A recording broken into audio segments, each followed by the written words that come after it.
Hi, it's another video in my series of HMOs, House of Multiple Occupancy, and the management of those properties. We spoke about planning permission and Article 4 directions in the previous video. And this time I just want to bust some myths, do a bit of myth busting on HMOs and the bad reputation they've got, which is sort of why a lot of agents don't understand them and perhaps haven't got into the management of them in the past. Because there are a lot of HMO myths out there. Because when I give talks at property investor conferences and things like this about HMOs, I often have a picture of Rigsby out of Rising Damp. For those of you who remember that comedy, I don't even know when it was from, but I watched it in the 80s certainly. But Rigsby and his HMO, and he had lodgers in there, and the show was called Rising Damp. And I think that's where a lot of the reputation for these types of properties came from. And there's just a general stigma, or there has been in the past, that HMOs are low-level accommodation, low-quality accommodation, and it's all about DSS and benefits tenants and student lets and student digs and not very quality accommodation. And actually over the years, and certainly over the last 9 years whilst we've been managing them, that has really changed, really changed. And don't get me wrong, there will still be a market for DSS and benefits only lets, and that might be dictated by a certain area of the country. There's also a huge market for student HMOs, of course, in the cities with universities across the country.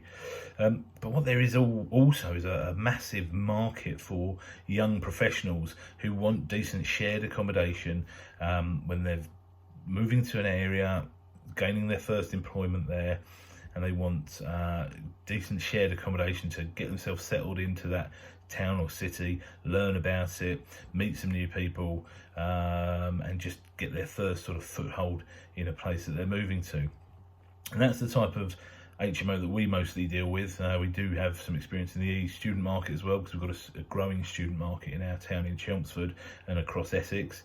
But we mainly concentrate on professionals, and you know, they're good quality tenants as well. We're talking, we've got some teachers, some social workers, nurses, we've got lawyers from the county court in ours. So we really are talking about good quality professional workers.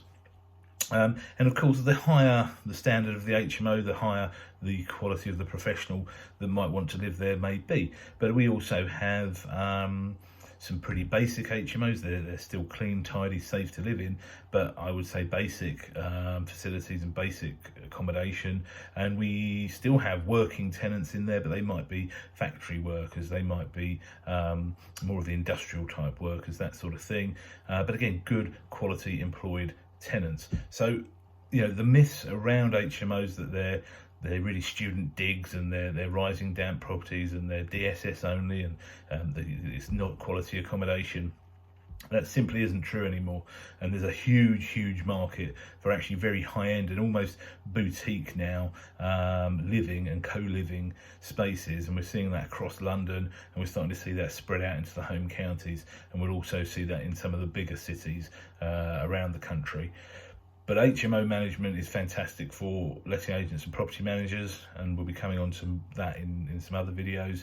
But you know, the stigma should be gone now. HMOs are good quality property to manage, or certainly the ones that you would want to take on should be, and you should be able to advise clients, if not, how to upgrade those and make them into that type of property.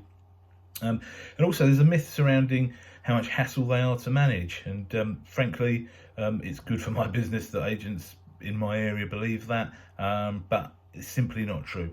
If you're set up for it and you know what you're doing, and you put the right systems in place at the start, and even help the investors through the build stage of building an HMO, you can really make it systemized, you can really make it an easy job for your property managers, and no more hassle than managing some of the single lets. So hopefully that's busted a few myths and got a bit of interest as to why HMOs might be a good revenue stream to add into your lettings and property management business, and look forward to seeing you in the next video.